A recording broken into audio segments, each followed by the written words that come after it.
আপনারা দেখছেন জেলা সংবাদ টিভি, খবর সব সময়।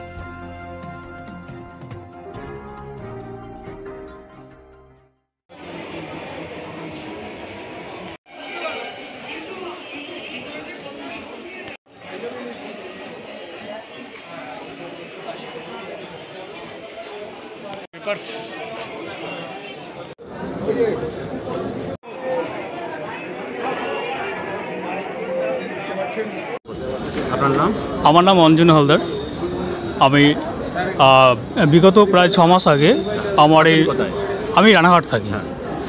ব্যবসার সূত্রে আমাকে এখান থেকে যেতে হয় বিভিন্ন জায়গায়। তো এখান থেকে আমার গাড়ি পরিবর্তন করবার সময় আমার একদিন উঠবার সময়, গাড়িতে ওঠাবার সময় কয়েকজন আমাকে চেকে ধরে আমার কাছ থেকে মোবাইলটা নিয়ে যায়। আর পরবর্তীকালে আমি এখানে সঙ্গে সঙ্গে এসে জিআরপিতে আমি অভিযোগ জানাবার পর নয়টা দিই জিআরপিতে। এবার তারপর পুলিশ প্রশাসন যে এত ভালো করে কাজ করবে সেটা আমার জানা ছিল না। এই প্রথমবারই আমি দেখলাম এটা। আর দেখলাম যে আমার মোবাইলটা এখানে দেখানো হলো। আমার সাথে সাথে আরও অনেকেই আছেন যাদের মোবাইল সবার হাতে তুলে দেবেন এখানকার ভারপ্রাপ্ত আধিকারিক। সেপ্টেম্বর মাসের 17 তারিখে ব্যারাকপুর থেকে আসার সময় আমার ফোনটা চুরি হয়ে গেছিলো। তারপর আমি যথারীতি জিআরপিতে করি। কোন জিআরপি? নয়াটি জিআরপি থানায় আর কি, এখানে 1 নম্বর প্ল্যাটফর্মে যেটা আছে সেখানে।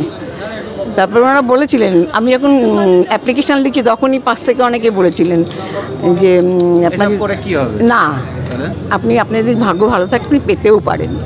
অনেকেই পেয়েছেন, আপনিও পেতে পারেন বলেছিলেন। আজকে সেটা সফল হলো। আমাকে ফোন করেছিলেন, আমি খুব খুশি হয়েছি। সত্যি কথাই আপনি যেটা বললেন, হ্যাঁ, ওনাদের সাধুবাদ জানাই যে ওনারা নিজেদের কাজ করেছেন, কর্তব্য পালন করেছেন ঠিক মতো। সত্যি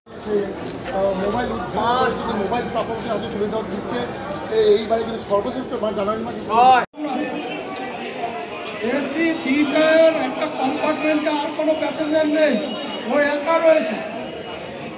নির্বোধের মতন কাজ করেছে, ওর ভ্যান্ডেলে নেমে গিয়ে পাশের কম্পার্টমেন্টে উঠতে পারছে। নাম্বার অফ মোবাইল রিকভারি করে দিতে সক্ষম হলাম 51টা, 51।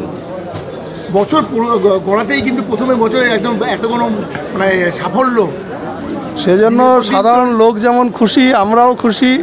আমরা চাইছি আরও যেন এই সংখ্যাটাকে ছাপিয়ে যেতে পারি।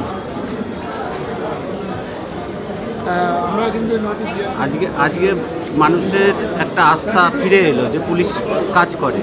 আপনি কি বলবেন? না, আমাদের মানে এই ফোন যেভাবে রিকভারি করে লেআউট দিলাম, কাজটা কিন্তু অত ইজি ছিল না। অনেক কঠিন কাজ, অনেক প্রসেসের ভিতর দিয়ে এই ফোনটা রিকভারি হয়েছে। যাই হোক, আমরা সব সময় চেষ্টা করি যাতে পাবলিককে ভালোভাবে পরিষেবা দেওয়া যায়, এবং এতগুলো ফোন একসঙ্গে দিতে পেরে আমরা সকলেই অনেক মানে খুশি আছি। কত সংখ্যক ফোন আজকে দেওয়া? আজকে 51টা ফোন দিলাম। 51 ফোন রিকভারি করার দেওয়া। এটা মোটামুটি কত বছর আগে মোটামুটি এগুলো?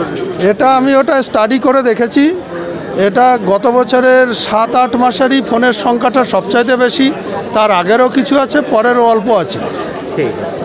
এবং এই স্টাডি করতে গিয়ে যেটা পেলাম, কিছু বাইরের আমাদের এই ফোন যতগুলো 51টার মধ্যে দেখা যাবে 30-35টা ফোনই পার্সেলে এসছে। মানে বিহার, উত্তরপ্রদেশ, ঝাড়খণ্ডে ফোন চলে গেছিলো, সেখান থেকে পার্সেলে এসছে। এইবার স্টাডি করে দেখা যাচ্ছে যে আমাদের বিহার, উত্তরপ্রদেশ, ঝাড়খণ্ডের গ্যাং এখানে অ্যাক্টিভ ছিল। যে গ্যাংগুলোকে আমরা টোটালি অ্যারেস্ট করা, করে কেসে বুক করা, এইগুলো অক্টোবর-নভেম্বরে আমরা করেছিলাম। করার পরে আশা করি আর বাইরের থেকে ফোন আসা এবার বন্ধ হয়ে যাবে, কারণ এটা সেই জুলাই আগস্টের ফোন, তখন এই গ্যাংগুলো অ্যাক্টিভ ছিল এই এলাকার। স্যার বলছি যে আপনি এখানে আসার পরে কিন্তু ক্রাইমের সংখ্যা একদম নিম্নমুখী, এটা কতটা আনন্দিত আপনি যে আধিকারিক হিসেবে? এটা তো আমাদের অত্যন্ত আনন্দের খবর, কারণ আমার যে কাজটা করার কথা সেই কাজটা সঠিকভাবে করতে পেরেছি বলেই এই ক্রাইমটাকে কন্ট্রোলে আনতে সক্ষম হয়েছে। কতটা আনন্দিত? জিআরপি উঠেছে, কি বার্তা দেবে?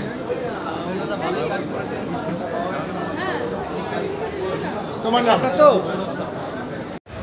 মোবাইল ফোন মানে আপনার 10 লাখ টাকা চুরি যায়, কিন্তু মোবাইল গেলে ওই ক্ষতিটা কিন্তু পূরণ হবে। আপনার 10 লাখ টাকা চুরি গেলে 10 লাখ টাকা কিন্তু আপনি আবার রোজগার করে ক্ষতিপূরণ হয়ে যায়। মোবাইল গেলে বহু আপনার কানেকশন নষ্ট হয়ে যায়, আপনি পুরো অন্ধ হয়ে যায়। এই সমস্যাগুলো আছে।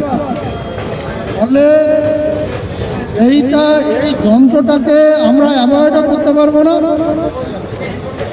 সেই জন্য যেভাবে একে প্রোটেক্টেড রেখে ব্যবহার করা যায় সেইভাবে ব্যবহার করব।